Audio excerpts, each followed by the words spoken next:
Hello everyone, before I get into this video, I'd just like to put out 3 disclaimers. This is not the top 10 greatest books of all time, this is simply my top 10 favourite books of all time. Some of them I would not argue are great, I would argue they're all really good, but not all of them are great per se. I just really enjoy them. The other disclaimer is this list isn't 1 to 10, my favorite to least favorite. They're all kind of mixed together. I've tried to make an effort to put them into 2 tiers, a upper tier and a lower tier. I will also try to point out which one is my favorite of all time. And the other disclaimer is that I've limited it to 1 book per author, just to make it a bit more fair, otherwise it would look a bit different.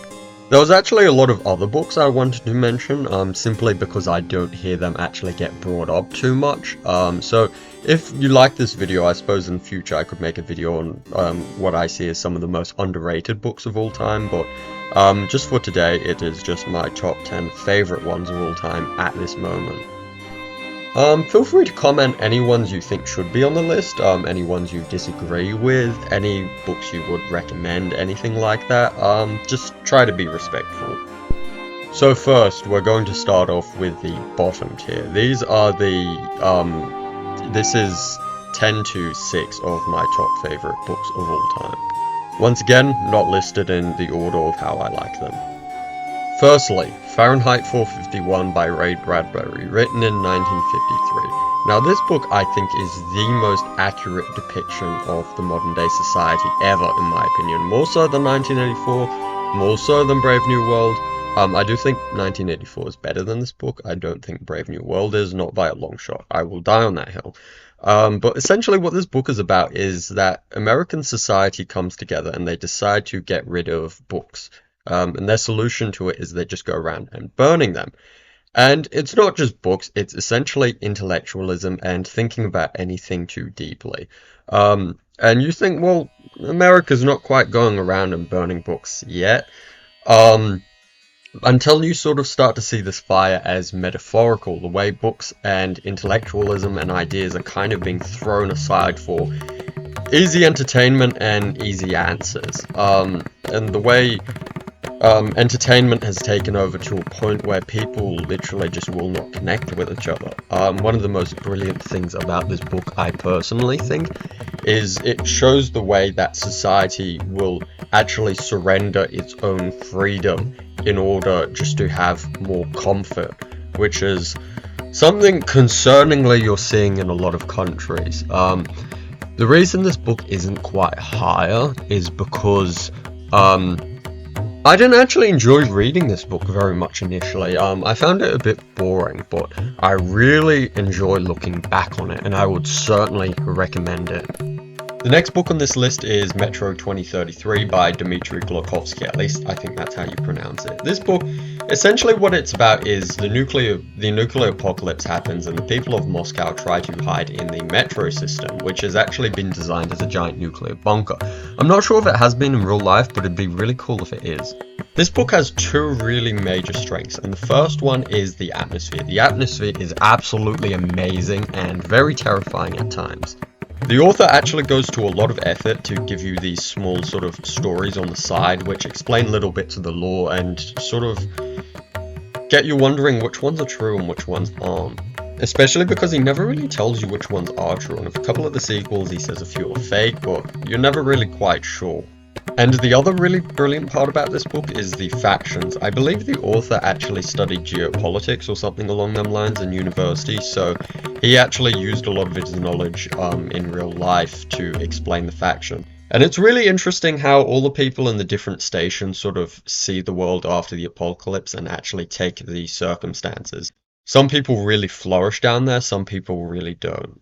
The reason it's not higher is because I would not say that this book is great. I would say it's really good. I would say it's really entertaining, which is ironic after the last book, but it is certainly not a great. In fact, I don't believe it's too popular in the English-speaking world, but it is really popular in Europe, and there's a really big video game series based on it. But if you love mole people, read this book. The next book on this list is Heart of Darkness by Joseph Conrad. Now, it's been a couple of years since I've read this book, but I'll try and recount it to you. Essentially what it is it's based during the Belgian Congo, and it's based around this captain who shipped ivory up and down the Congo River. And if you know anything about the Belgian Congo, you will know it was a really horrible place. The longer this guy spends there, the more he starts hearing about this guy called Kurtz. And what Kurtz is he's sort of like a genius, like Albert Einstein. Except he's not got one talent, he's talented at absolutely anything he tries. And he sort of just disappears up the Congo River one day and he starts sending back ivory to this company. A lot of ivory, more ivory than any other station. And he sort of starts getting so concerning to the company that they sort of start mentioning, someone's got to take him out. However, you start to hear from these other people up the river who speak about him a bit differently because they really look up to him, almost to the point some people start worshipping him, almost as if he's some sort of like divine creature.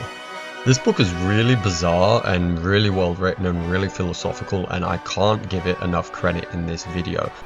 The other thing is this book is the basis of Apocalypse Now, so if you enjoyed Apocalypse Now, certainly give this book a read.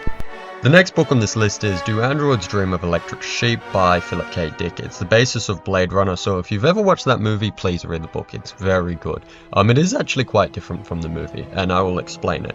Essentially, what happens is there's this apocalypse, and Earth becomes an irradiated mess.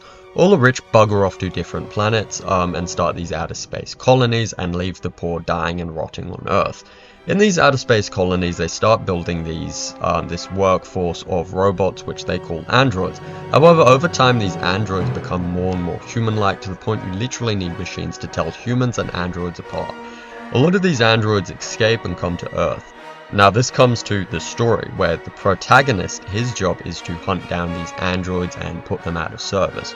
The book really goes into what really makes us human. And essentially the answer is empathy. Empathy is what makes us human. These androids are not able to feel empathy, but we are. Another part of it is religion. There's a lot of religion and spiritualism in the book. There's these two characters in the book which you don't see in the movie, which is Buster Friendly and Ben Mercer. And they're sort of like these two characters who fight over the spirit of mankind. But you sort of try to figure out which one of them is real, if any. This book is really twisty and turny, and there's a lot of things you don't expect in it. The final book on the lower tier of this list is Blood Meridian by Cormac McCarthy. Now, if you have heard of this book, you will know why. However, I can't really talk about this book too much on YouTube. Essentially, the premise is that there's this kid who sort of escapes a bad household and ends up on the run across the Wild West in America. And eventually he runs into this group called the Clanton Gang. And there's a couple interesting characters, however the most notable one is Judge Holden. This book is really interesting for the way it tells stories. None of it is actually thinking dialogue, it's all sort of just what is taking place physically. The other thing is all the spoken dialogue is done in a really strange way, and it's as if a lot of it is sort of just paraphrased. Also, this book tosses between sort of implying stuff and then at other times going into really fine details.